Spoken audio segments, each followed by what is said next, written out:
Hello दोस्तों, आपका new study zone में स्वागत है। आज हम आपके सामने रेलवे के प्रीवियस ईयर क्वेश्चंस लेके आए हुए हैं जो कि घटना चक्र बुक से लिए गए हैं। ठीक है, वीडियो अच्छी लगे तो लाइक करिएगा, शेयर करिए और चैनल पे नए हैं तो सब्सक्राइब जरूर करिए। आज का पहला क्वेश्चन है आपका, प्रकाश वर्ष किसका एकक है। मतलब प्रकाश वर्ष आपको यूनिट बतानी है किसकी है। ठीक है, तो बताइए यहाँ पे समय, वेग, दूरी, इनमें से कोई नहीं। तो प्रकाश वर्ष आपका दूरी का मात्रक है। ठीक है, प्रकाश वर्ष आपका दूरी का मात्रक है। इसे लाइट ईयर के नाम, इंग्लिश में लाइट ईयर कहते हैं। ठीक है, प्रकाश वर्ष क्या है? 1 प्रकाश वर्ष इज इक्वल टू कितना होता है? 9.46 इंटू 10⁻15 मीटर।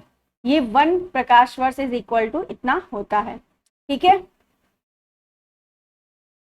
नेक्स्ट क्वेश्चन, निम्नलिखित में से कौन समय की इकाई नहीं है? तो nano second, second, micro second, ये सभी आपकी टाइम की यूनिट है। प्रकाश वर्ष अभी मैंने बताया किसकी यूनिट है? दूरी की यूनिट है, इसलिए यहाँ पे option number A is right.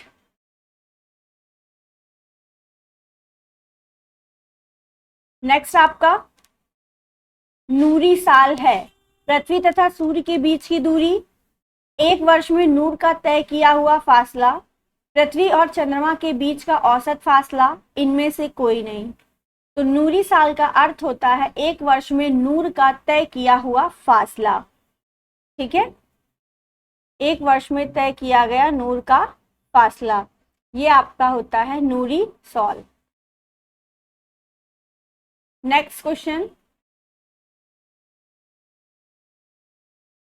MKS प्रणाली में बल का एकक है joule, newton, kilogram, newton metre. आपको एमकेएस पद्धति में बताना है, तो एमकेएस पद्धति में बल का यूनिट क्या होता है? न्यूटन। ठीक है, option number B is right. CGS मतलब सेंटीमीटर ग्राम सेकंड पद्धति का एक रूप है।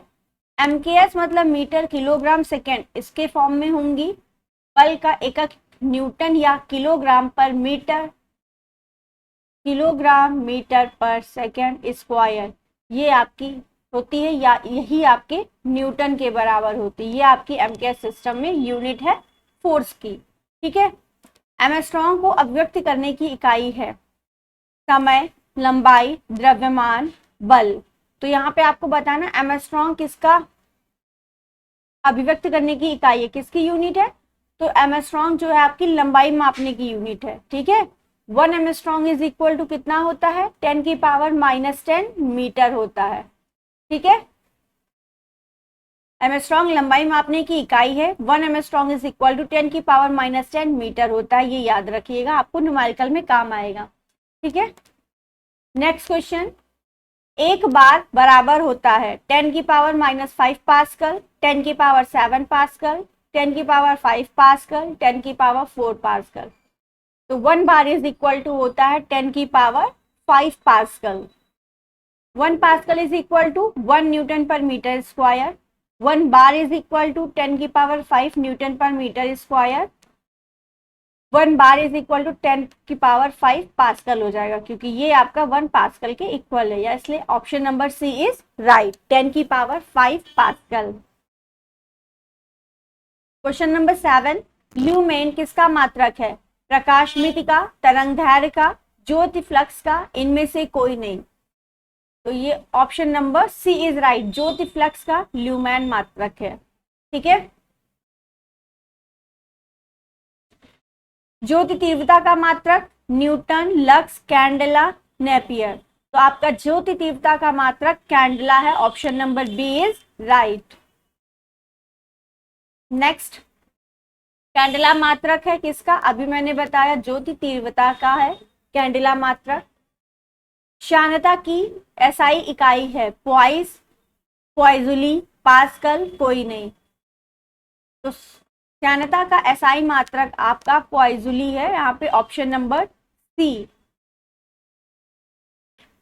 धारा रेखीय प्रवाह के लिए किसी द्रव की दो क्रमागत परतों के बीच कार्य करने वाले बल को श्यान बल कहलाता है। ठीक, जो आपका ये धारा बह रही, इनके परतों के बीच में जो फोर्स लगता है उस फोर्स को ही क्या कहते हैं, श्यान बल कहते हैं। ठीक, या श्यान बल द्रव के प्रवाह के विपरीत कार्य करता है। अगर पानी इधर बह रहा तो फोर्स अपोजिट डायरेक्शन में लगेगा। ठीक है, श्यानता गुणांक का मात्रक किलोग्राम मीटर इंटू सेकेंड होता है। इसकी एसआई इकाई जो है पॉइजली कहा जाता है, एसआई यूनिट को पॉइजली कहा जाता है, इसलिए ऑप्शन नंबर सी आपका राइट है। ठीक है, नेक्स्ट क्वेश्चन, प्लांक नियतांक h की विमा समान होती है, किसके समान होती है प्लांक नियतांक की विमा? प्लांक नियतांक की विमा जो है आपकी ऑप्शन नंबर ए कोणीय संवेग के बराबर होती है। ठीक है, कोणीय संवेग के बराबर होती है। अब होती क्या है यूनिट, देखिए इसको कोणीय संवेग के बराबर होता है। अब हम इसे चेक करते हैं कैसे कोणीय संवेग के बराबर होगा।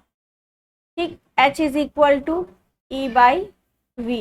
ई क्या है, एनर्जी है, एनर्जी यानी कि कार्य की, तो कार्य की ऊर्जा होती है। ठीक है, उसकी यूनिट क्या होती है, ml स्क्वायर टी माइनस 2 निकाल लेंगे आप।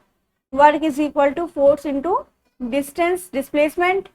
फोर्स का क्या होता है, ml स्क्वायर एफ, फोर्स बराबर m इंटू एफ बराबर ma, m a की एल टी माइनस 1, तो क्या हो जाएगा L T minus 1, ml t minus 1 और डिस्टेंस की l, तो हो जाएगी m l2 t माइनस 2। ये हो जाएगी यूनिट आपकी किसकी, वाट की। ठीक है,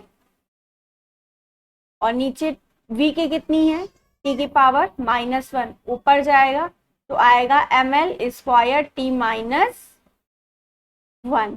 ठीक, ये आ गई आपकी h की डायमेंशन। कोणीय संवेग का फॉर्मूला क्या होता है, आई से डिनोट करते हैं, आई ओमेगा, आई ओमेगा। आई का फॉर्मूला होता है एम आर स्क्वायर, ओमेगा आपका कोणीय वेग है। ठीक, एम की एम, आर का एल, ओमेगा का टी माइनस 1। ठीक है, तो आपकी यूनिट देखेंगे आपको दोनों सेम आ गए, इसका मतलब कोणीय संवेग के बराबर होता है। ठीक है, देखिए देख के ही पता चल रहा है, P इंटू वी होता है, ये तो कैंसिल, आवृत्ति का 1/t होता है, ये भी कैंसिल, ऊर्जा का आपको पता है ये होता है। ठीक, तो प्लांक कांस्टेंट कोई ऊर्जा तो है नहीं, इसलिए ये भी कैंसिल, बस एक ही बचा, तो आप ये डायरेक्ट आप देख के लगा सकते हैं, या तो फिर आपको इतना सारा सॉल्व करना पड़ेगा। ठीक है, नेक्स्ट क्वेश्चन, ये बता दिया क्वेश्चन आपका 11। ठीक है, ये उसका सॉल्यूशन था, यहाँ पे थोड़ा सा इसमें गलत दिया हुआ है, इसका एक्सप्लेनेशन थोड़ा सा गलत है।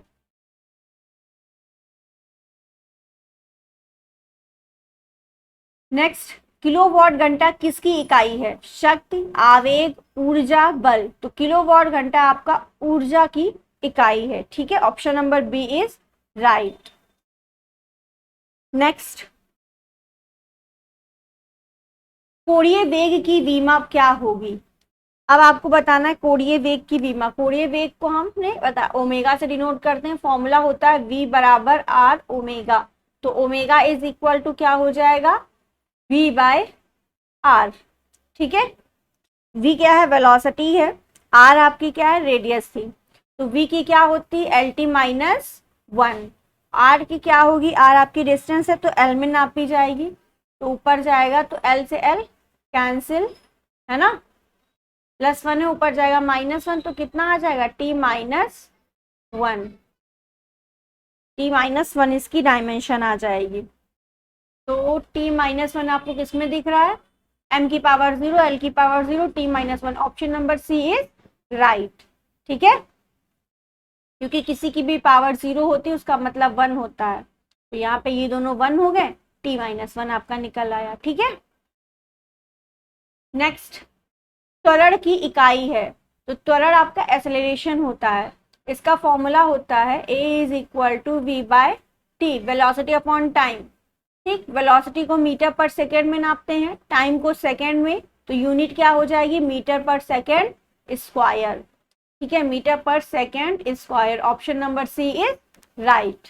ठीक है, इसकी डायमेंशन अगर पूछेगा तो मीटर पर सेकेंड, मीटर को एल से, सेकेंड को टी से, अपॉन में ऊपर जाएगा -1, नीचे टी, तो क्या बन जाएगी एल टी -2।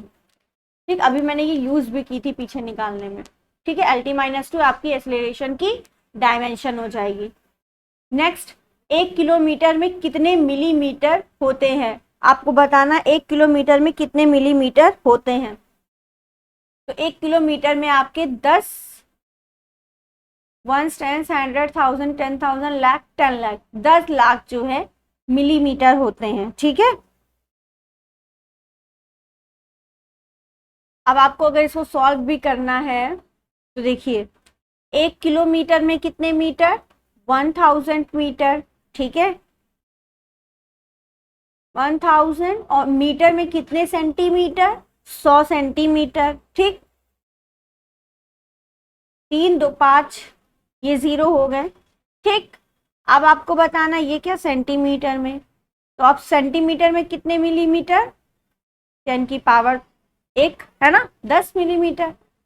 तो 3, 3, 6, 3, 3, 6, 6 0 आपके आ जाएंगे 1 किलोमीटर में। ठीक, इतने मिलीमीटर होते हैं। क्लियर। नेक्स्ट, नेक्स्ट है एक फेमेटो बराबर होता है। अब आपको बताना एक फेमेटो किसके बराबर होता है, तो एक फेमेटो मतलब होता है 10 की पावर -15 मीटर। ठीक है, 1 माइक्रोमीटर कितने सेंटीमीटर के बराबर होता है, ये आपको बताना है। तो यहाँ पे ऑप्शन नंबर सी 10 की power -4, 1 micrometre is equal to 10 की पावर -6 मीटर होता है, लेकिन आपसे यहाँ सेंटीमीटर में पूछा है। कुछ बच्चे जल्दी में यही ऑप्शन नंबर ए लगा देंगे तो उनका गलत हो जाएगा, यहाँ सेंटीमीटर में पूछा है। तो 10 की पावर -6 मीटर को सेंटीमीटर में करेंगे तो 10 की पावर 2 कितना आ जाएगा, 10 की पावर -4। तो 1 माइक्रोमीटर इज इक्वल टू 10 की पावर -4 सेंटीमीटर। ठीक है, option number C is right. Next, 1 micron किसके बराबर होता है,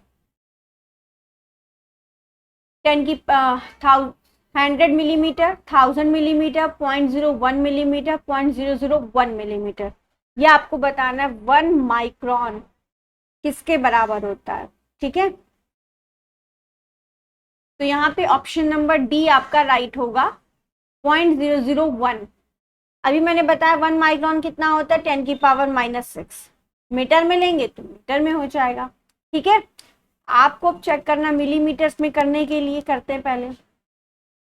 10 की पावर -6 इंटू 10 की पावर 2 सेंटीमीटर, ये सेंटीमीटर में कितना होगा, 10 की पावर -4 सेंटीमीटर।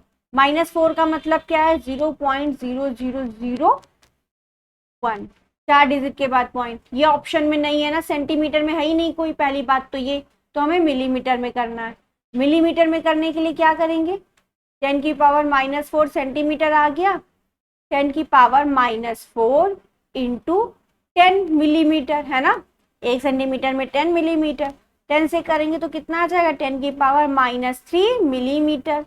-3 के फॉर्म में नहीं लिखा, लेकिन -3 का मतलब क्या है, 0.001 मिलीमीटर। 3 के बाद पॉइंट, तो 1, 2, 3, 3 के बाद पॉइंट, तो ऑप्शन नंबर डी आपका राइट हो जाएगा। ठीक है, नेक्स्ट क्वेश्चन है, किसी तारे की दूरी को मापने के लिए प्रयुक्त यूनिट है कूलाम, प्रकाश वर्ष, नैटिकल मील, एम्पियर्स। कूलाम आपकी आवेश को मापने की यूनिट है, एम्पियर आपकी जो है वो धारा को मापते हैं। ठीक है, प्रकाश वर्ष आपको दूरी को नापते हैं, और ये दूरी, तारे की दूरी, बहुत ज्यादा दूरी को मापने के लिए प्रकाश वर्ष की यूनिट का उपयोग करते हैं, प्रकाश वर्ष का। ठीक है, और आपको पहले ही बता चुके 1 प्रकाश वर्ष इज इक्वल टू कितना होता है, 9.46 इंटू 10 की पावर 15 मीटर। नेक्स्ट क्वेश्चन है आपका, गति के नियमों का प्रतिपादन किसने किया है, तो ये आपको बताना है गति के नियमों का प्रतिपादन किसने किया। सबसे इजी क्वेश्चन है, गति के नियम का प्रतिपादन किसने किया, न्यूटन ने किया है। ठीक है, option number B is right. Next, newton के गति का प्रथम नियम से किस राशि की परिभाषा मिलती है? तो न्यूटन का जो गति का प्रथम नियम है उससे आपको किसकी परिभाषा मिलती है, ये आपको बताना है। बताइए। यहाँ पे एक समान गति की परिभाषा मिलती है न्यूटन के गति के प्रथम नियम से। किस राशि की परिभाषा मिलती है? एक समान गति के।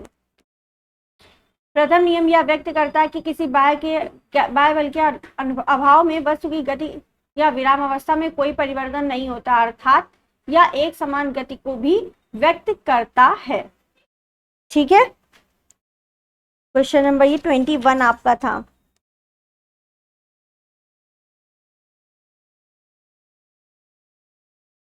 नेक्स्ट क्वेश्चन है, किसी भी स्थिर या गतिशील वस्तु की स्थिति और दिशा में तब तक कोई परिवर्तन नहीं होता जब तक उस पर कोई बाह्य बल सक्रिय ना हो।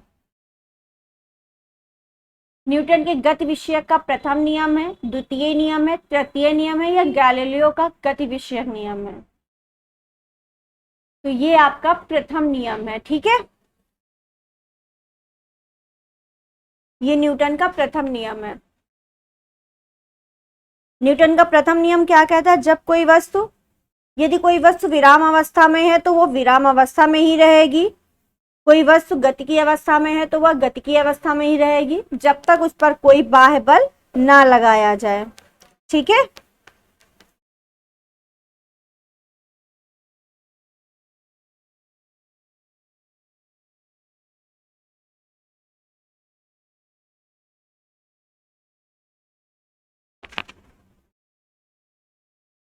नेक्स्ट क्वेश्चन आपका, कालीन के धूल हटाते समय हम इसको अचानक झटका देते हैं अथवा छड़ी से पीटते हैं, इसका कारण है, आपको ये बताना है। विराम के जड़त्व में धूल अपना स्थान जमा लेती है तथा कालीन से धूल तभी हटती जब कालीन में गति प्रदान की जाए। सेकेंड ऑप्शन है, गति का जड़त्व धूल को अलग करता है, झटका धूल तथा कालीन के बीच संसंजक बल से मुक्ति प्रदान करता और धूल दूर हो जाती है। क्वेश्चन नंबर 23 है ये। इसका एक ऑप्शन है, डी ऑप्शन है आपका, कोई नहीं। ठीक है, नन ऑफ दीज। बताइए इसका आंसर क्या होगा? इसका आंसर होगा ऑप्शन नंबर ए, विराम के जड़त्व में धूल अपना स्थान जमा लेती तथा कालीन से धूल तभी हटती है जब कालीन गति प्रदान करती। ये आपकी कालीन है, ठीक, ये धूल के कण है। आप कालीन को झटक रहे हैं तो कालीन क्या है? गति की अवस्था में आ गई और ये जो कण है ये स्थिर है। ठीक है, कालीन गति के कारण ये कण स्थिर है और ये कण नीचे गिर जाते हैं और कालीन से धूल हट जाती है। ठीक है, नेक्स्ट क्वेश्चन है आपका 24। किसने कहा है एक पिंड विराम अवस्था में तब तक रहेगा जब तक कि बाहरी बल पिंड पर कार्य नहीं होता है? तो ये न्यूटन ने कहा, न्यूटन का फर्स्ट लॉ यही है। ठीक है,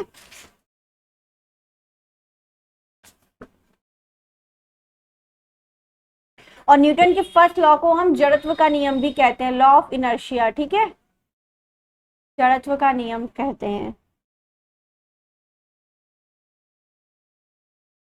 नेक्स्ट, एक गतिशील बस में अचानक ब्रेक लगाने से सवारी आगे की ओर झुक जाती है, यह किस नियम का पालन करता है? न्यूटन के प्रथम नियम का, द्वितीय नियम का, तृतीय नियम का, संवेग के नियम का? ये आपके न्यूटन के प्रथम नियम का पालन करती है। ठीक है, ब्रेक लगने पर हम अचानक आगे की तरफ झुक जाते हैं। ठीक है, option number A is right.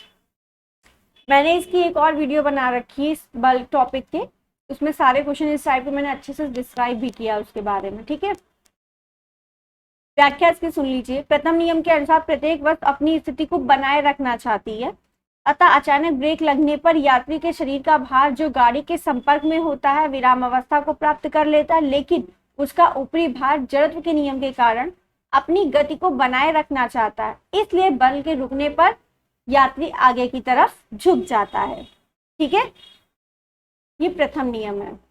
Next, question number 26। Newton की गति का कौन सा नियम जड़त्व की व्याख्या करता है? अभी मैंने बताया प्रथम नियम को हम जड़त्व का नियम भी कहते हैं। तो प्रथम नियम, कोई वस्तु या स्थिति तथा दिशा में बिना किसी बाह्य बल के परिवर्तन नहीं हो सकता। ठीक है, नेक्स्ट क्वेश्चन है, एक वस्तु के जड़त्व की प्रत्यक्ष निर्भरता है, ये आपको बताना है। तो जड़त्व जो है आपका द्रव्यमान पर निर्भर करता है। ठीक है, जड़त्व सदैव द्रव्यमान के सदैव सीधे समानुपाती होता है। जड़त्व के अंतर्गत कोई वस्तु तब तक अपनी विराम अवस्था में रहती है तब तक कोई बाह्य बल न लगाया जाए। ठीक है, नेक्स्ट क्वेश्चन, क्वेश्चन नंबर 28, जड़त्व का नियम सर्वप्रथम किसने दिया था? तो गैलीलियो ने सबसे पहले ये नियम दिया था।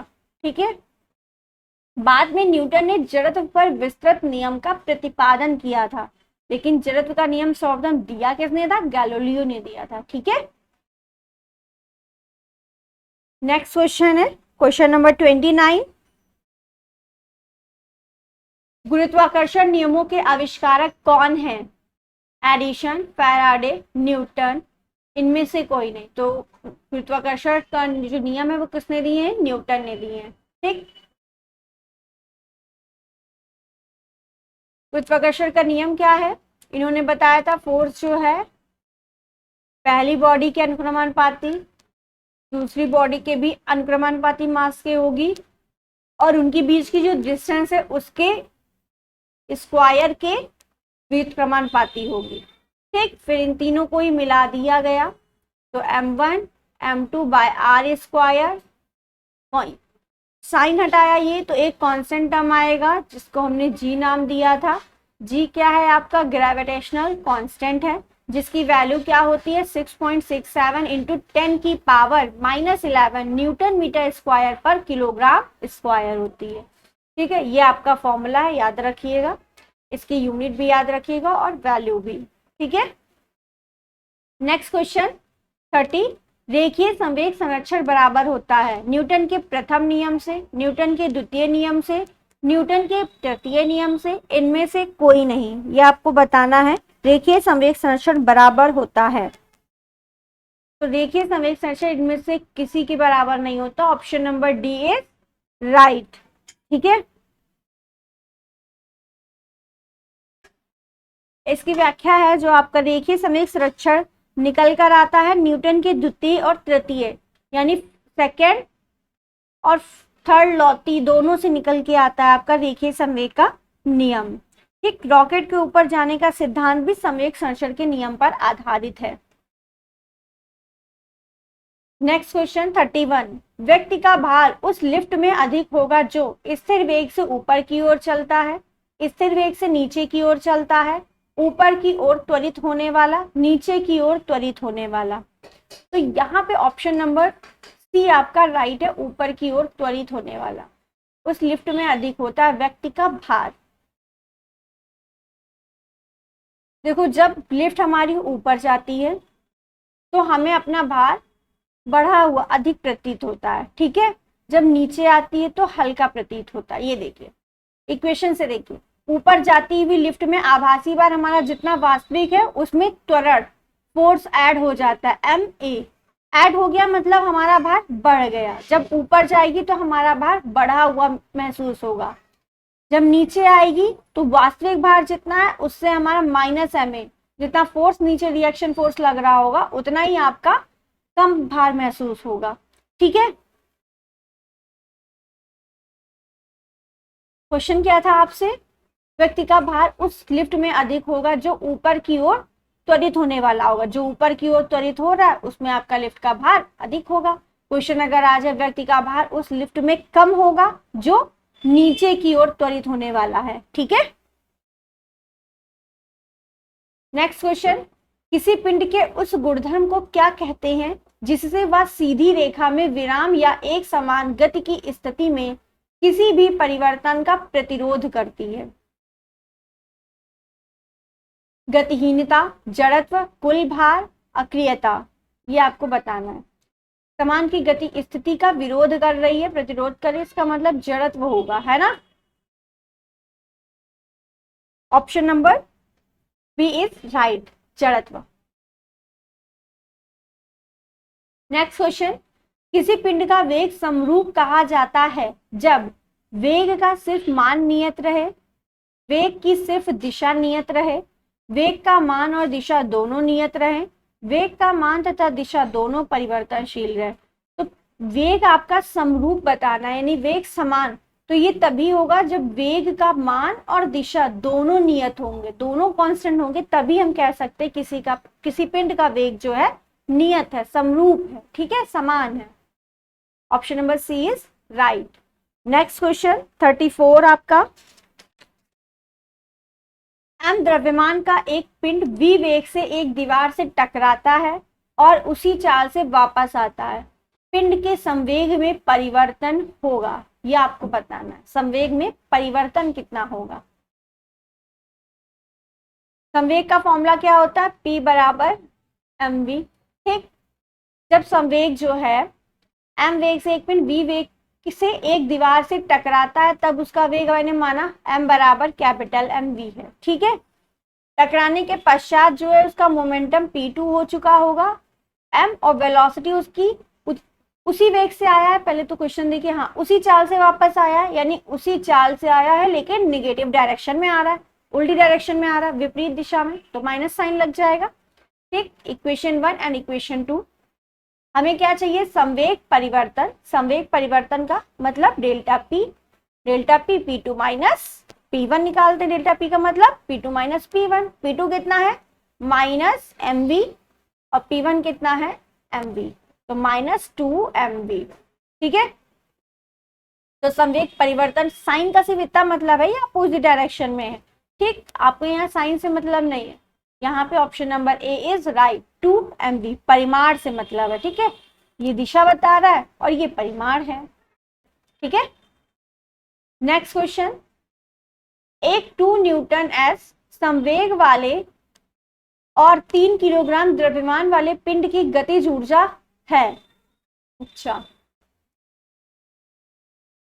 तो P बराबर m v, संवेग 2ns संवेग वाले 3 किलोग्राम द्रव्यमान, तो संवेग कितना दिया है 2, मास कितना दिया है 3, गतिज ऊर्जा पूछी यानी वेलोसिटी पहले हमें निकालनी पड़ेगी, तो v बराबर हो गई 2/3। गतिज ऊर्जा k बराबर फॉर्मूला क्या होता है, half mv square, half m कितना हमें दिया है 3, v मैंने निकाला है 2/3 स्क्वायर, तो इसको 2 बार लिख दिया, 3 से 3 कैंसिल, 2 से 2 कैंसिल, आंसर कितना आ गया 2/3। और काइनेटिक एनर्जी है तो यूनिट क्या होगी जूल, तो ये दोनों तो कैंसिल, 2/3, ये option number B is right, 2/3 joule, ठीक है। नेक्स्ट, रॉकेट डैश के सिद्धांत पर कार्य करता है। अभी मैंने ये बताया था रॉकेट किसके सिद्धांत पे कार्य करता है, संवेग संरक्षण के सिद्धांत पर, जो न्यूटन की द्वितीय और तृतीय नियम से मिलकर बना हुआ है, संवेग संरक्षण का सिद्धांत, ठीक है। Option number D is right. Rocket संवेग संरक्षण के सिद्धांत पर कार्य करता है। रॉकेट से गैसें अत्यधिक वेग से पीछे की ओर निकलती हैं तथा रॉकेट के आगे की ओर बढ़ने के लिए आवश्यक संवेग प्रदान करती हैं। नेक्स्ट, एक मछुआरा झील में फंस गया है क्योंकि उसके मोटर बोट की मोट खराब हो गई है। किनारे तक पहुंचने के लिए उसे क्या करना चाहिए, उसे नाव के अंदर ही किनारे की ओर चलना आरंभ कर देना चाहिए, उसे इकट्ठे की हुई मछलियों को किनारे से दूर फेंकना चाहिए, उसे नाव पर लेट जाना चाहिए, उसे इकट्ठे की हुई मछलियों को किनारे की ओर फेंकना आरंभ कर देना चाहिए। झील में फंस चुका है वो क्योंकि उसकी मोटर बोट खराब हो गई है, ठीक है। किनारे तक उसे पहुंचना है तो आपको बताना है उसे क्या करना चाहिए, तो यहाँ पे ऑप्शन नंबर बी आपका राइट होगा, उसे इकट्ठे की हुई मछलियों को किनारे से दूर फेंकना चाहिए। रीजन क्या है, संवेग संरक्षण सिद्धांत के अनुसार किनारे से दूर मछलियों को फेंकने पर बोट उसके विपरीत अर्थात किनारे की ओर बढ़ेगी, क्योंकि ये इधर है, हाँ, किनारा हमारा ये है, मछलियां जो मेरे पास है उनको हम इधर फेंकेंगे तो फोर्स अपोजिट डायरेक्शन में लगेगा, जिसके कारण मेरी बोट इस साइड जाएगी और किनारे तक हम पहुंच जाएंगे, ठीक है। तो उसे इकट्ठे की हुई मछलियों को किनारे से दूर फेंकना चाहिए। ठीक है, नेक्स्ट 38 नंबर क्वेश्चन आपका, SHM से गुजरने वाले कण के लिए वेग को विस्थापन के मुकाबले में आलेखित किया जाता है, वक्र होगा। SHM आपका सिंपल हार्मोनिक मोशन है, ठीक है, सरल आवर्त गति। तो यहाँ पे पूछा है विस्थापन के मुकाबले में आलेखित वक्र किया जाता है, वक्र होगा, एक दीर्घ वृत्त होगा। Option number A is right.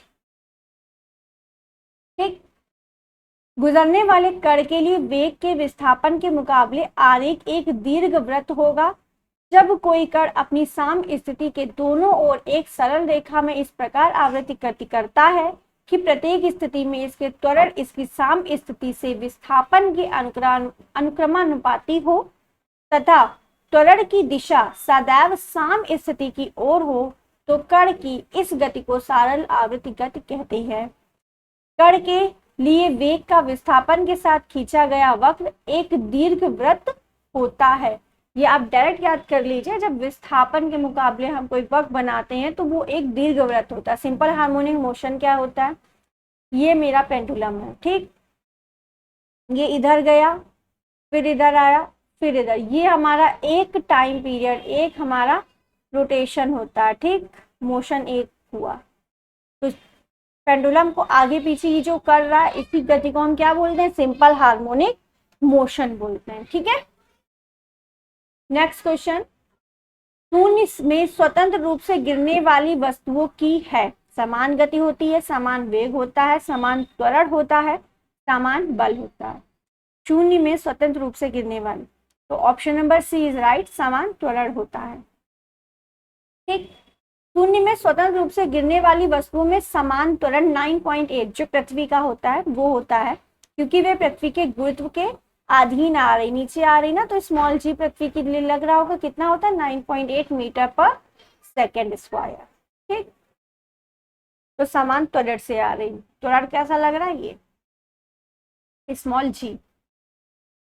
Next question, यदि पृथ्वी के उपग्रह की कक्षा दीर्घवृत्ताकार होती है तो दीर्घवृत्त का तल कभी कभी पृथ्वी के केंद्र से जाता है, पृथ्वी के केंद्र से नहीं जाता है, पृथ्वी के केंद्र से जाता है, एंड फोर्थ ऑप्शन है आपका पृथ्वी पर गिर जाएगा, डी ऑप्शन है पृथ्वी पर गिर जाएगा, फिफ्थ भी इसका ऑप्शन है, एंड ऑप्शन नंबर ई है समान रूप से अवत्वरण करती रहेगी, अवत्वरण करती रहेगी, ये डी है, ये ई है option.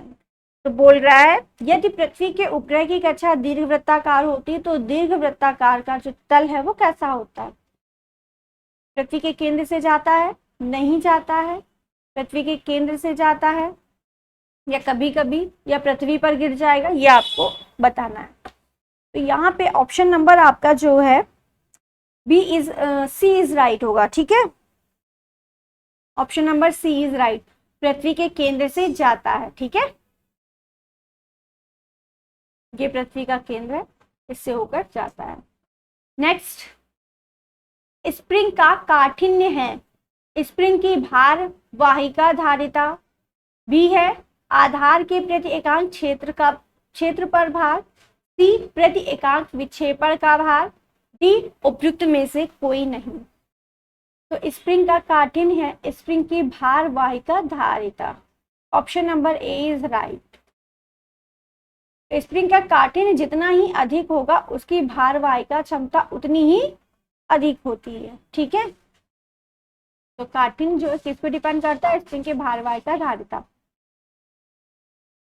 Small G capital G की यूनिट आपको बतानी है, इसका फॉर्मूला आपको भी बताया था मैंने, F is equal to G m1 m2 by R square. आपको जी चाहिए तो F r square upon m1 m2, ये जी की वैल्यू आ गई।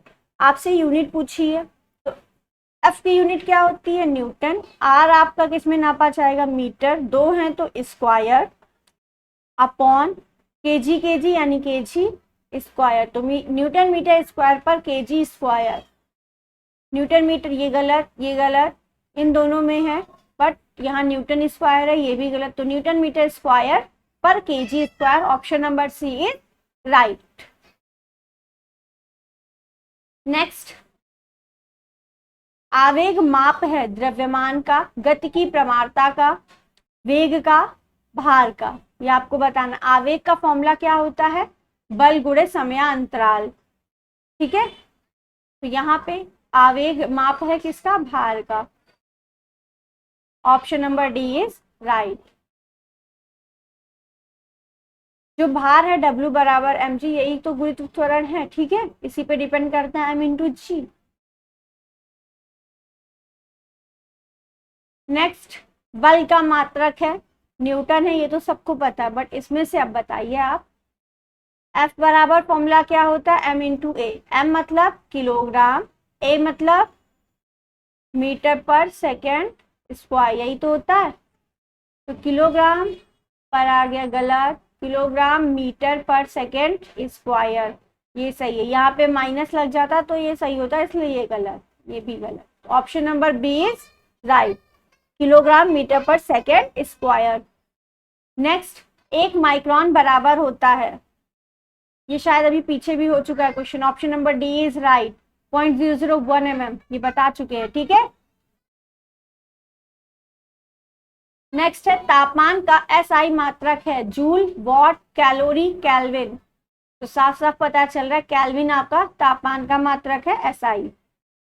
ठीक, 1 kelvin is equal to -273 degree होता है। ठीक है, नेक्स्ट, एक पानी से भरी ग्लास के नीचे से कागज को खींचते हैं तो पानी की गति उत्पन्न नहीं होती है, पानी में गति उत्पन्न नहीं होती, ये कहने का मतलब। तो यहाँ पे जो लॉ लग रहा है वो कौन सा है? गति के तीसरे नियम के कारण, घर्षण के कारण, जड़त्व के कारण, इनमें से कोई नहीं। तो यहाँ पे option number B is right, जड़त्व के कारण। जड़त्व के कारण पानी से भरी ग्लास के नीचे से कागज को खींचने पर पानी में गति उत्पन्न नहीं होती है। एक पिंड की स्वयं एक समान विराम अवस्था को बदलने में अक्षमता विराम अवस्था का जड़त्व कहलाता है। ठीक है, पानी अपने आप को रेस्ट में रखना चाहता है, लेकिन कागज के पास इतना वो नहीं है कि वो उसे मूव करा सके, इसलिए option number B is right, जड़त्व के कारण। ठीक है, क्वेश्चन नंबर 48, स्प्रिंग को अपनी सामान्य लंबाई पर वापस लौटने के लिए लगने वाले बल को क्या कहते हैं? विभव बल, स्प्रिंग बल, गुरुत्व बल, प्रत्यानयन बल, गतिज ऊर्जा। तो प्रत्यानयन बल कहते हैं। ठीक है, स्प्रिंग ये है हमारी, ठीक, इसको मैंने खींच लिया और जब छोड़ा तो वो वापस जो अपनी स्थिति में आ गई है। ठीक है, लौटने पर जो उसमें बल लगा, स्थिति में आने पर जो उसमें बल लगा है, उस बल को क्या कहते हैं? प्रत्यानयन बल कहते हैं। ठीक है, नेक्स्ट क्वेश्चन, गतिमान वस्तु में होती है स्थितिज ऊर्जा, भूतापीय ऊर्जा, जल विद्युत ऊर्जा, गतिज ऊर्जा। सिंपल, गतिज ऊर्जा होती है। नेक्स्ट, चलती गाड़ी में बैठे आदमी की ऊर्जा होगी गतिज, गतिज एवं स्थितिज दोनों, स्थितिज शून्य। तो चलती गाड़ी में बैठे आदमी की ऊर्जा दोनों होगी, क्योंकि उस गाड़ी में बैठा है बंदा, तो उसके पैर विराम में होंगे, सॉरी पैर जो है गति में होंगे और ये धड़ आपका विराम में होगा। ठीक, इसलिए दोनों ही ऊर्जा होंगी उसमें। नेक्स्ट, किलोग्राम सॉरी क्रिया एवं प्रतिक्रिया डैश दो भिन्न विषयों पर कार्य करती है, समान परिमाण रखते हैं, विरुद्ध दिशाएं होती हैं, सभी सही है इसमें। ठीक है, क्रिया प्रतिक्रिया नियम क्या है? ये आपकी एक बॉडी है, इस पे आप जितना फोर्स लगाओगे उतना ही ये भी आप पे फोर्स लगाएगी, जितना लगाया उतना, यानी समान परिमाण है। दो भिन्न विषयों पर कार्य करती हैं, ये आपने इस पे लगाया और ये आप पर लगा, तो दो भिन्न विषय हो गए। विरुद्ध दिशाएं यानी अपोजिट डायरेक्शन भी शो हो रहा है, इसका मतलब option number D is right, सभी सही है। नेक्स्ट, जब किसी गतिमान पिंड की गति दोगुनी हो तब लगने वाला समय होगा, यदि दूरी अपरिवर्तित रहे तब। गति आपकी दोगुनी कर देनी है, तब आपको समय बताना है, दूरी अपरिवर्तित रहेगी तब। देखिए फॉर्मूला क्या होता है, चाल बराबर दूरी बटे समय। ठीक, तो चाल यहाँ दूरी को हमें कांस्टेंट रखना है, पहले इसने बोल दिया अपरिवर्तित रहेगी, यानी चाल जो है आपकी किस पे डिपेंड कर रही है, समय पे डिपेंड कर रही है। ठीक है, चाल आपकी समय पे डिपेंड कर रही है।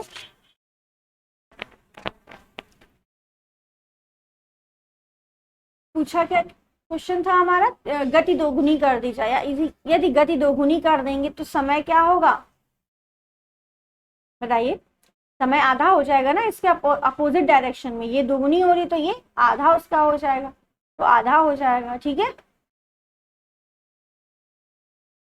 चाल दोगुनी हो गई, समय ये तो t is directly proportional to 1/2, समय क्या हो गया, आधा हो गया। ठीक है, इसलिए option number B is right. Next, विभवांतर मापने के लिए प्रयुक्त युक्ति को जाना चाहता है, विभव मापी, वोल्ट मापी, एमीटर, गैल्वेनोमीटर। तो वोल्ट मापी, विभवांतर को वोल्टेज से नापा जाता है, वोल्ट मापी से। ठीक, एमस्ट्रॉन्ग क्या मापता है, बताइए। आवृत्ति नहीं, आवर्तकाल नहीं, समय नहीं, एमस्ट्रॉन्ग तरंगदैर्घ्य को मापता है। Option number B is right. Next, tachometer वह उपकरण है जिसे मापा जाता है, टैकोमीटर से क्या नापा जाता है, चाल मापा जाता है। ठीक है, टैकोमीटर एक उपकरण है जिससे हम वाहन की चाल नापते हैं। नेक्स्ट, एनीमोमीटर का उपयोग मापने में किया जाता है, पवन की दिशा, पवन का वेग, पवन की दाब प्रवणता, डी ऑप्शन है पवन की गति एवं बल। तो एनीमोमीटर से हम पवन का वेग नापते हैं। साइंस की एक फर्स्ट क्लास इसकी पढ़ी, उसमें मैंने जितने उपकरण हैं उन सबको बताया गया जो कि इंपॉर्टेंट है। ठीक है, आप उसको जाके एक बार देख लीजिएगा, नीचे लिंक दिया जरूर होगा। Next question, group D online परीक्षा 2018 के ये क्वेश्चन हैं आपके। गति का प्रथम नियम डैश की परिभाषा करता है,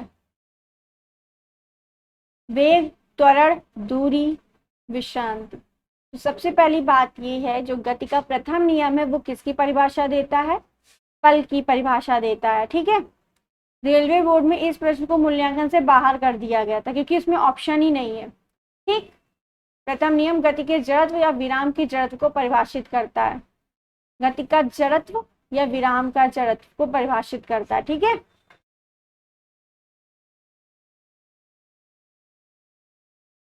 नेक्स्ट क्वेश्चन है, द्रव्यमान और त्वरण का गुणनफल क्या कहलाता है, यानी m इंटू ए क्या कहलाता है, F, यानी option number B is right, बल।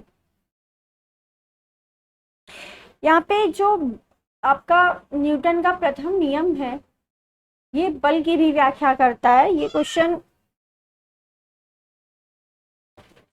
अभी मैं इसको आपको देख के बताऊंगी। ठीक है, फिलहाल जो आपका गति का प्रथम नियम है वो किसकी परिभाषा से मिलता है, अगर पूछा जाए गति के प्रथम नियम से आप किसकी परिभाषा निकलती है तो वो बल की परिभाषा निकलती है। ठीक है,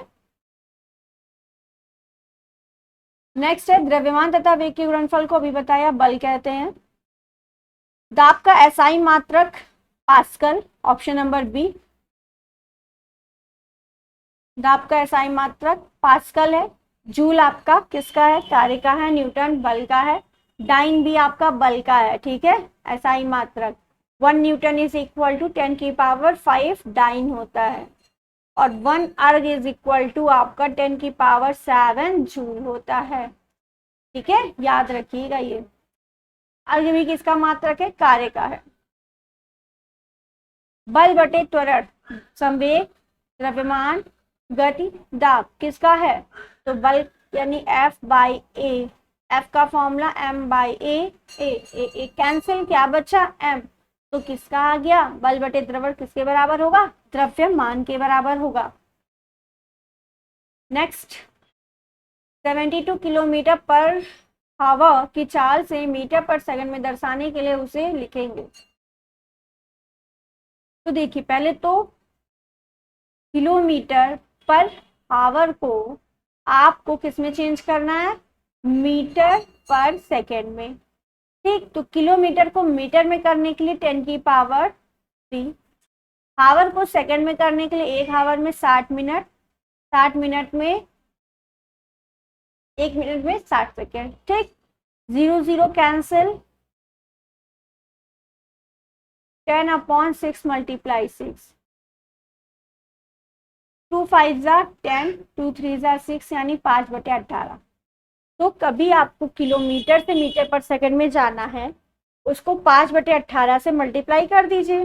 तो 72 को 5/18 से मल्टीप्लाई करेंगे तो 9 2 18, 9 8 72, 2 1 2, 2 4 8, 4 5 20, कितना आ गया 20।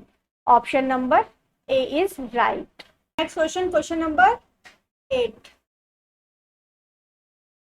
v वेग से गतिमान m द्रव्यमान के एक पिंड का संवेग क्या होगा? तो संवेग का फॉर्मूला p बराबर mv। Option number A is right. ठीक है, 150 किलोमीटर द्रव्यमान की एक वस्तु 5 सेकेंड में 6 मीटर पर सेकेंड से 16 मीटर पर सेकेंड के वेग से त्वरित होती है, त्वरण ज्ञात कीजिए। तो त्वरण को ए से रिप्रेजेंट करते हैं, डेल्टा वी बाय टी। ठीक है, तो A is equal to delta V का मतलब कितने से कितना हो रहा है, 16 से 6 हो रहा है। तो 16 से 6 कितना हो जाएगा, 10 मीटर पर सेकेंड बाई टी। टी कितना है आपका 5 सेकेंड में, बाई 5। तो 5 2 2, सॉरी 5 2 10, तो 5 मीटर पर 2 मीटर पर सेकेंड आपका आंसर आ जाएगा। स्क्वायर में आएगा क्योंकि त्वरण है। तो 2 मीटर पर second, option number B is right. ठीक है, नेक्स्ट क्वेश्चन। लंबी कूद के दौरान एक एथलीट कूदने से पहले दौड़ता है, ऐसा करना उसका जड़त्व कम करता है, उसका संवेग कम करता है, उसका संवेग कम करता है या उसका संवेग बढ़ाता है, उससे भारी जड़त्व प्रदान करता है। तो जैसे कि हम लोगों को भी अगर लॉन्ग जंप करनी तो हम पीछे जाके थोड़ा कूद के तब आगे कूदेंगे, है ना। तो वो किस लिए ऐसा करते हैं, हमारा संवेग जो है उससे बढ़ जाए, इसलिए हमारी वेलोसिटी पी, संवेग क्या होता है पी बराबर एम। एम तो हमारा स्थिर है, मास जितना हमारा है। वेलोसिटी अपनी बढ़ाने के लिए, वेलोसिटी बढ़ेगी तो संवेग बढ़ेगा। ठीक है, इसलिए हम पीछे कूदते हैं, पीछे की ओर दौड़ते हैं। सॉरी, नेक्स्ट है, वेग समय ग्राफ पर रेखा का ढलान क्या देगा, त्वरण देगा। ठीक है, ये वेग को दर्शाता है, ये समय को, तो इसके बीच में जो लाइन मिलती है ये हमें क्या देगा, त्वरण को देगा। ठीक है, नेक्स्ट क्वेश्चन। एक सदिश राशि में परिमाण व दिशा, एक सदिश राशि में परिमाण और दिशा दोनों होते हैं, जबकि अदिश राशि में केवल परिमाण होता है, दिशा नहीं होती है। निम्न में से कौन सदिश राशि है, ये आपको बताना है। ऊर्जा, कार्य, गति, विस्थापन। तो यहाँ पे विस्थापन आपकी सदिश राशि है। ठीक है, इसमें दिशा भी होती है और परिमाण भी होता है। ऊर्जा, कार्य ही ऊर्जा, कार्य में आपकी दिशा नहीं होती है, अदिश राशि है कार्य। गति भी आपकी अदिश राशि है। ठीक है, नेक्स्ट, जी का मान विषुवत रेखा पर अधिक और ध्रुवों पर कम होता है, पृथ्वी के केंद्र की ओर जाने पर कम होता है, पृथ्वी की सतह से ऊपर जाने पर बढ़ता है, नियत रहता है। कौन सा इसमें ऑप्शन सही है, तो यहाँ पे option number B is right. ये पृथ्वी हमारी केंद्र में कितना होता है जी का मान, 0।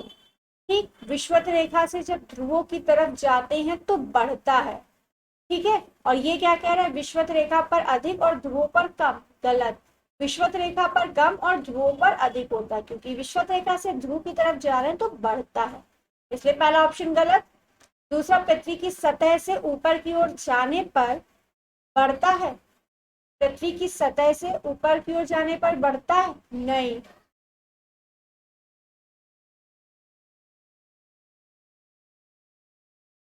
नियत रहता, नियत तो नहीं रहता, पृथ्वी के केंद्र की ओर जाने पर कम होता है। पृथ्वी की केंद्र की ओर आ रहे हैं, तो अभी मैंने बताया ना केंद्र पर कितना होता है 0, तो क्या हो रहा है, कम हो रहा है, इसलिए option number B is right. ठीक है, पृथ्वी के केंद्र के जाने पर कम होता है, जी का मान विषुवत रेखा पर कम और ध्रुवों पर अधिक होता है। जी का मान पृथ्वी की सतह से ऊपर जाने पर भी कम होता है। पृथ्वी की सतह जो है आपकी, उससे ऊपर जाने पर क्या होता है, कम होता है। ठीक है,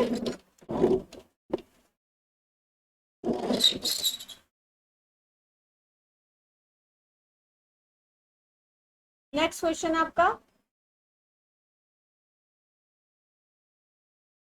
एसआई इकाई न्यूटन है। आपको बताना है न्यूटन किसकी एसआई इकाई है, वजन और संवेग का, वजन और बल का, वजन और द्रव्यमान का, वजन और त्वरण का। तो बताना है आपको, डैश की एसआई इकाई न्यूटन है। न्यूटन तो बल की है, ठीक है, ये तो ठीक है बात। वजन का मतलब यहाँ वेट से है, यानी भार से। तो F बराबर एम ए होता है। ए हमारा त्वरण है, ए को हम जी से रिप्लेस कर सकते हैं एम जी, और एम जी को क्या बताते हैं, डब्ल्यू, वेट बताते हैं, यानी एफ और वेट दोनों होगा यहाँ पे। तो option number D is right, वजन और बल, वजन और बल, नॉट वजन। ठीक है, नेक्स्ट क्वेश्चन, मंदन है, आप परिवर्तनशील त्वरण, धनात्मक त्वरण, ऋणात्मक त्वरण, चर। मंदन आपका ऋणात्मक त्वरण होता है। ठीक है, नेक्स्ट क्वेश्चन है, किसी गेंद को यदि ऊपर की ओर 25 मीटर पर सेकेंड से प्रारंभिक वेग से फेंका जाए तो इसे अपने उच्चतम बिंदु तक पहुंचने में कितना समय लगेगा। जब जी का मान आपका कितना है, 10 मीटर पर सेकेंड लिया गया है तब। क्वेश्चन नंबर आपका है ये 17। तो इसको सॉल्व करते हैं, आइए।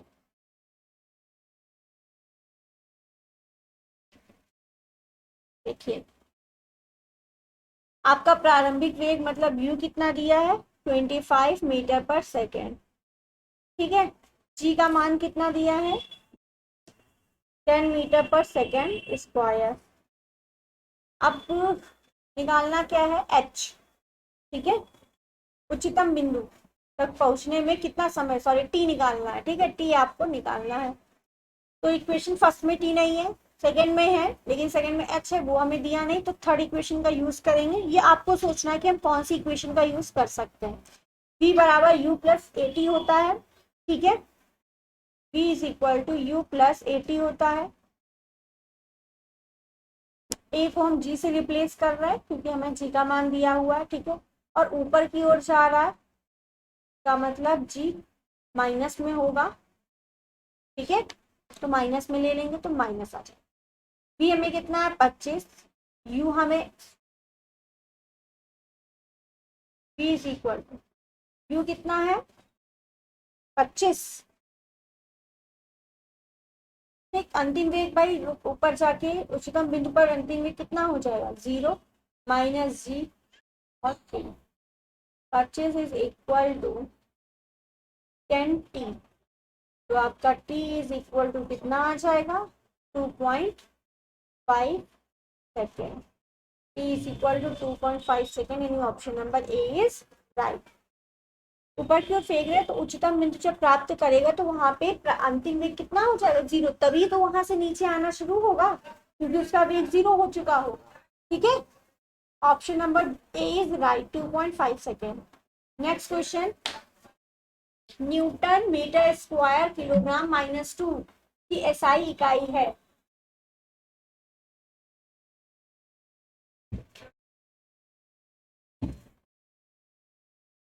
बताइए इसका कौन सा ऑप्शन सही होगा। इसकी यूनिट है ये, गुरुत्वाकर्षण के कारण हुआ त्वरण, संवेग, गुरुत्वाकर्षण के सार्वभौमिक नियम, दबाव। अब यहाँ पे देखा जाए तो ऑप्शन के अकॉर्डिंग जो आंसर हमारा नहीं होगा क्योंकि सार्वभौमिक नियम दिया है। यहाँ पे नियम ना दे करके नियतांक दे देता। ठीक है, गुरुत्वाकर्षण का सार्वभौमिक नियतांक या गुरुत्वाकर्षण नियतांक। गुरुत्वाकर्षण के कारण हुआ त्वरण भी नहीं है, संवेग, दबाव, ये तो ऑप्शन से हट गए। ए और सी से ऑप्शन अगर देखा जाए तो यहाँ पे ऑप्शन कोई भी सही नहीं है। ठीक है, आपको सार्वभौमिक गुरुत्वाकर्षण नियतांक देना था। ये नियम यहाँ पे गलत टाइप हो गया होगा, ठीक है, जरूर यहाँ इसीलिए कॉमन अंक इसका मिला था, ठीक है। यहाँ पे नियतांक होना चाहिए, नॉट नियम, ठीक है। नेक्स्ट कैपिटल जी की यूनिट है, ये बता चुके हैं। नेक्स्ट है स्मॉल जी, गुरुत्व के कारण त्वरण, G R square by M, G M by R square, R square M by G, या जी एम आर स्क्वायर। तो ये क्वेश्चन बहुत पूछा जाता है, कैपिटल जी और स्मॉल जी में रिलेशन क्या है। तो small G is equal to capital G M upon R square, ये होता है, याद कर लीजिए, क्लास 11th या 12th में आपने पढ़ा होगा, relation between small G and capital G. तो G is equal to capital G M by R square होता है, ठीक है। तो यहाँ पे आंसर आपका सही हो जाएगा, option number B is right. Next question, निम्न में से किस स्थान पर गुरुत्वीय त्वरण शून्य होता है। समुद्र तल पर, ध्रुवों पर, भूमध्य रेखा पर, पृथ्वी के केंद्र पर। अभी मैंने बताया था केंद्र पर जो आप स्मॉल जी का मान है वो कितना होता है, 0 होता है, ध्रुवों पर अधिकतम होता है, ठीक है। नेक्स्ट,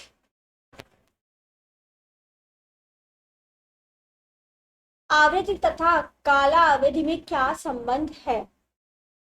तो अगर यहाँ पे याद रखो, आवृत्ति को हम लोग v से भी डिनोट करते हैं, n से भी करते हैं, इनके अकॉर्डिंग इन्होंने u से डिनोट किया, ठीक है। तो अगर u इज इक्वल टू आपका 1/t होता है, आवृत्ति जो है आवृत्ति काल का 1/, होती है, ठीक, ये सही है। तो यहाँ से ऑप्शन आपका ऑप्शन नंबर सी राइट दिख रहा है हमें, ठीक है। आवृत्ति काल होता क्या है ये पता है, 1 सेकेंड में जितने कंपन होते हैं, सॉरी, एक कंपन में लगा समय जो होता है उसे आवर्त काल कहते हैं। आवर्त मतलब कंपन के एक कंपन को होने में जितना समय लगता है उसे आवर्त काल कहा जाता है, ठीक। नेक्स्ट, किसी वस्तु द्वारा विराम की अवस्था अथवा गति की अवस्था के विरोध की प्रवृत्ति को कहते हैं। विराम अवस्था या गति की अवस्था के विरोध को क्या कहते हैं, जड़त्व कहते हैं, सिंपल। गति के समीकरण के संबंध में निम्नलिखित में से कौन सा गलत है, ये आपको बताना है। तो गति के तीनों समीकरण क्या, मैंने पहला क्या है, v square is equal to U square plus 2as, दूसरा है s is equal to U T plus half at square, तीसरा क्या है, v is equal to U plus at, ठीक है। अब आपको u यहाँ क्या लिखा है, U square minus V square, अगर इसको आप इधर लाओगे तो V square minus U square आएगा, इसलिए ये गलत हो गया। V square minus U square 2s, ये सही है, ये सही, ये सही। तो option number A is right, ये आंसर हो जाएगा, ठीक है, यही गलत है आपका। ये तीनों नियम होते हैं, ठीक है, गति के समीकरण ये है तीनों। नेक्स्ट, किसी वस्तु का जड़त्व मापने की इकाई निम्न में से क्या कहलाती है। जड़त्व मापने की इकाई को क्या कहते हैं, द्रव्यमान, ठीक है। किसी वस्तु का जड़त्व उसके द्रव्यमान के समानुपाती होता है, वस्तु का द्रव्यमान जितना अधिक होगा उसका जड़ भी उतना ही अधिक होगा। जड़ का मतलब है, ये समझ लो जाता है, जड़ हो गया, एकदम हिल नहीं रहा, जड़ हो गया है बिल्कुल, ठीक है। तो जितना ज्यादा भार उतना ज्यादा उसका जड़त्व, ठीक। नेक्स्ट आपका न्यूमेरिकल है ये,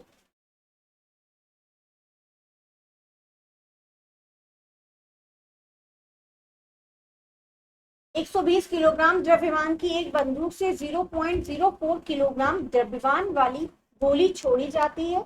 यदि गोली 90 मीटर पर सेकेंड के वेग से बाहर निकलती है तो बंदूक कितने वेग से पीछे हटेगी, ये आपको बताना है। क्वेश्चन नंबर आपका ये है 25।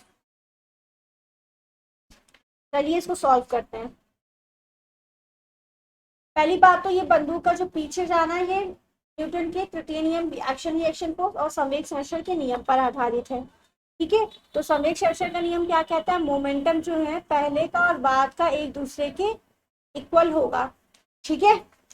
तो पहले का भार कितना है 120 ग्राम, वेलोसिटी कितनी 90 मीटर सेकेंड के वेग से बाहर निकल रही है, तो बंदूक में कितने वेग से पीछे हटेगी। v1 हमें निकालना है। m2 कितना है मेरा 0.04। गोली कितनी mm की छोड़ी जा रही है, इतने की। और ये थी गोली, ये गोली का वेग दिया ना, तो गोली का वेग गोली के बाहर के साथ यानी 90। ठीक है, सॉल्व कर लीजिए। 0 से 0 कैंसिल, 3 3 जा 9, 3 4 जा 12, 4 1 जा 4, 0.01। तो v1 is equal to 0.03 metre पर सेकेंड आंसर आ जाएगा, यानी ऑप्शन नंबर आपका राइट होगा। या ऑप्शन आगे दिख नहीं रहे, सॉरी। पहला और दूसरा ये है, सी ऑप्शन आपका है 3 इंटू 10 की पावर -3 मीटर पर सेकेंड। ऑप्शन नंबर डी है आपका 3 इंटू 10 की पावर -2 मीटर पर सेकेंड। तो 10 की पावर 2 तो नहीं होगा, गलत, यही वाला सही। Option number D is right. 3 into इसको क्या लिख सकते हैं, ये हटाएंगे नीचे 100 आ जाएगा, तो 3 इंटू 10 की पावर -2 मीटर पर सेकेंड। ठीक है, option number D is right. Next, चंद्रमा पर किसी वस्तु का भार डैश इसका पृथ्वी पर भार, तो 1/6 होता है। ठीक है, कितना होता है 1/6। क्वेश्चन नंबर 27, एक सेल में विस्फोट के बाद अनेक टुकड़े विभिन्न दिशाओं में गति करते हैं। इस दशा में किसका संरक्षण होगा, स्थितिज ऊर्जा का, कार्य का, संवेग का, बल का। तो संवेग का संरक्षण होगा। ठीक है, कोलिजन हो रहा है, ठीक है, शेल का विस्फोट हुआ, अलग अलग हो गए, तो इसके पहले और बाद का संवेग क्या होगा, संरक्षित होगा। ठीक है,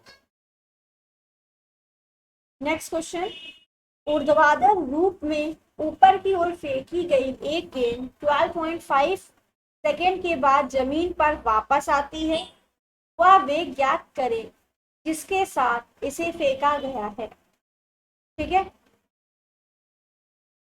इसका सॉल्यूशन आपको फेंका गया है यानी कि क्या निकालना, वेलोसिटी आपको निकालनी है। दिया क्या क्या है, तो साइड में करते हैं। दिया क्या क्या, ऊपर की ओर फेंकी गई एक गेंद कितने सेकंड, यानी टी कितना दिया है 12.5 सेकेंड के बाद जमीन पर वापस आती है। ठीक है, वेग ज्ञात करना है जिसके साथ इसे फेंका गया है। h बराबर ut plus dt square, half gt square से। पहले तो हमें s निकालना पड़ेगा ना, कितनी ऊंचाई तक गया, तब तो पता चलेगा कितनी ऊंचाई से नीचे आया कितने टाइम में। तो प्रारंभिक वेग हमारा 0 होगा। t हमारा कितना 12.5 प्लस हाफ, g की वैल्यू मैं 10 ले रही हूँ, 12.5 और 12.5, 2 5 जा 10, ये तो 0 हो जाएगा। तो h इज इक्वल टू आपका आएगा पूरा 781.25 मीटर, ये आपकी हाइट निकल आई। और चाल बराबर क्या होता है, दूरी बटे समय। ठीक है, दूरी मैंने निकाल ली 781.25, समय कितना था 12.5 सेकेंड। तो चाल आपकी कितनी आ जाएगी सॉल्व करके 62.5 मीटर पर सेकेंड, 62.5 मीटर पर सेकेंड। यहाँ पे ऑप्शन एक भी नहीं है, आंसर आपका आएगा 62 मीटर पर सेकेंड। ठीक है,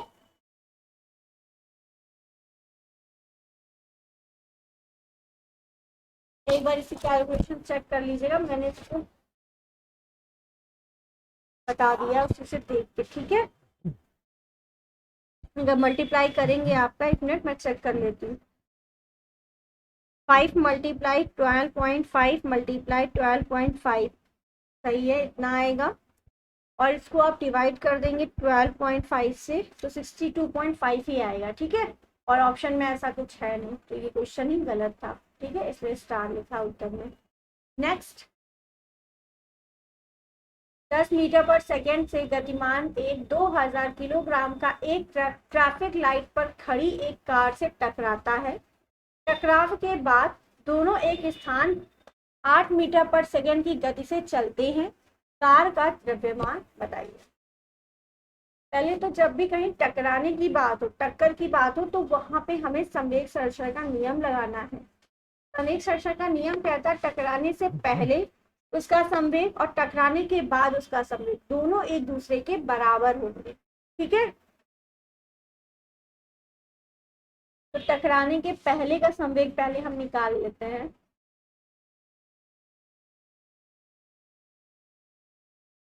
देखिए, ट्रक तथा कार के टक्कर में संवेग नियम लागू होगा। माना कार का द्रव्यमान m है, ट्रक का द्रव्यमान कैपिटल M जो कि दिया हुआ है। ट्रक के पहले टक्कर के पहले ट्रक का वेग कितना था, 10 मीटर पर सेकंड की वेग से गतिमान था। ठीक, टक्कर के पहले कार का वेग कितना था, u बराबर 0। खड़ी थी ना कार, इसलिए मतलब वो चल नहीं रही थी, मतलब u 0 होगा हमारा।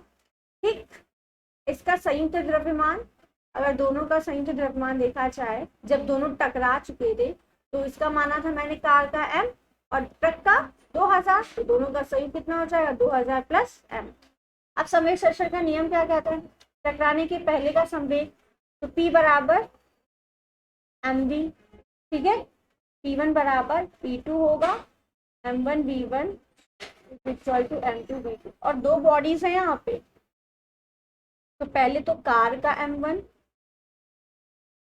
और v1 कितना था 10 प्लस ये ट्रक का था, कार का कितना m और वेलोसिटी कितनी है 0। इधर आ जाइए, टकराने के बाद का संवेग दोनों संयुक्त हो गए तो कितना हो गया 2000 प्लस m। उसके बाद वो किस वेलोसिटी से गति करने लगे, दोनों 8 की गति से। ठीक, तो यहाँ पे हो जाएगा 2000 गुणे 10 प्लस ये तो 0 हो गया। ठीक है, तो प्लस हटा देते हैं, is equal to 8 to 16 30 plus 8 m। ये उस साइड जाएगा, माइनस हो जाएगा, 20,000 से 16,000 चला गया, आपका कितना बचा 4,000, यानी 8m इज इक्वल टू कितना आएगा,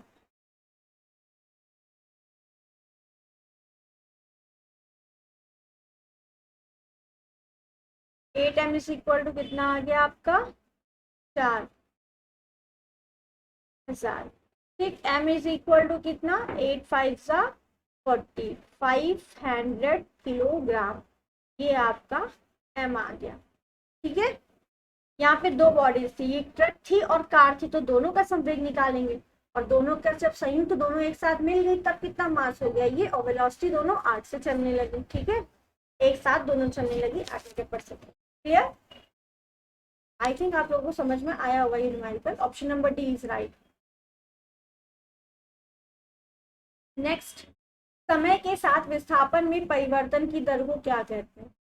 तो विस्थापन में परिवर्तन की दर को delta F by delta T क्या कहा जाता है, वेग कहा जाता है, और वेग में परिवर्तन की दर को त्वरण कहा जाता है। तो यहाँ पे option number D is right. गति का प्रत्येक समीकरण डैश के बीच संबंध प्रदान करता है, स्थिति वेग, स्थिति समय, वेग समय, वेग संवेग। तो जो द्वितीय नियम है क्या है, एस और S plus you T plus half A T square, यही है। तो किसके किसके बीच में, स्थिति और समय के बीच में, तो यहाँ पे option number B is right. ठीक है, स्थिति और समय के बीच में चाह रहा है। नेक्स्ट, बल गुणे विस्थापन के बराबर है, बल गुणे विस्थापन आपका कार्य के बराबर होता है ना, force into displacement is equal to work done. वह प्रक्षेपण कोण ज्ञात कीजिए जिसके लिए परास और अधिकतम ऊंचाई बराबर होती है। तो अधिकतम वेग होता है, यहाँ पे ऑप्शन नंबर आपका बी राइट होगा, tan इनवर्स 4। ठीक है, वैसे तो अधिकतम होता है हमारा 45 डिग्री सेल्सियस पे, 45 डिग्री पे।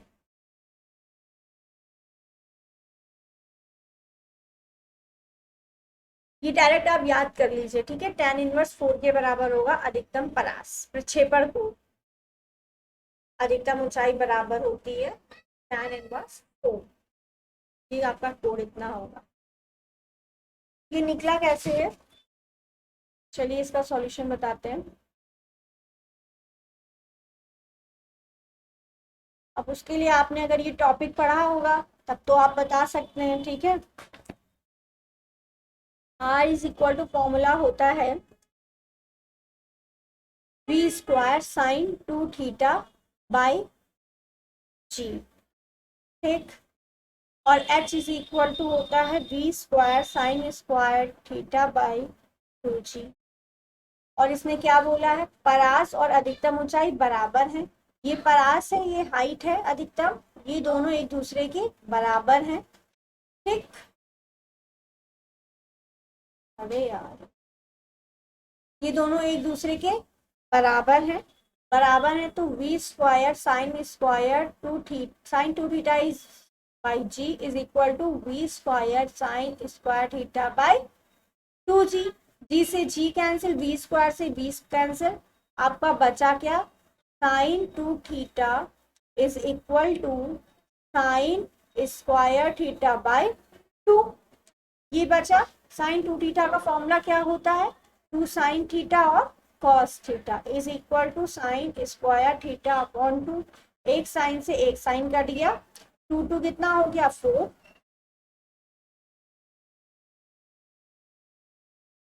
ठीक। तो 4 is equal to sine theta, और ये कॉस थीटा कहाँ कर दिया मैंने, नीचे। तो cos sine theta upon cos theta क्या होता है, tan theta is equal to 4। अब यहाँ से प्रक्षेपण कोण हमें थीटा चाहिए, तो theta is equal to tan inverse 4। Tan इधर आ गया तो टेन इनवर्स हो गया, टेन इनवर्स 4, यानी option number B is right, tan inverse 4, ठीक। नेक्स्ट क्वेश्चन है आपका सर्वाधिक गुरुत्वाकर्षण नियतांक की एसआई यूनिट। ये क्वेश्चन आपका शायद तीसरी या चौथी बार आ रहा है, अब तो रट गया होगा, newton metre square kilogram minus 2, option number C is right. एक कण को ऊर्ध्वाधर दिशा में ऊपर की ओर रूट 0.8 वी की चाल से छोड़ा गया है। यदि पृथ्वी की त्रिज्या r है तो कण द्वारा प्राप्त की गई अधिकतम ऊंचाई क्या होगी। कण का प्रारंभिक वेग आपको इतना दिया हुआ है, v इक्वल टू फॉर्मूला क्या होता है 2gm/r, यहाँ से आप निकाल सकते हैं, ठीक है।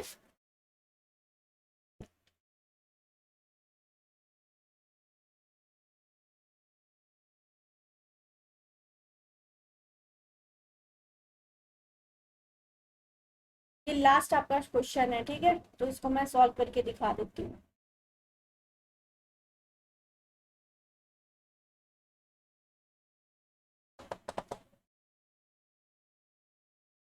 अधिकतम ऊंचाई आपको बतानी है कि क्या होगी, ठीक है। ऊर्ध्वाधर दिशा में ऊपर की ओर फेंका जा रहा है इतने वेग से, तो ये ऊर्जा संरक्षण के नियम के अनुसार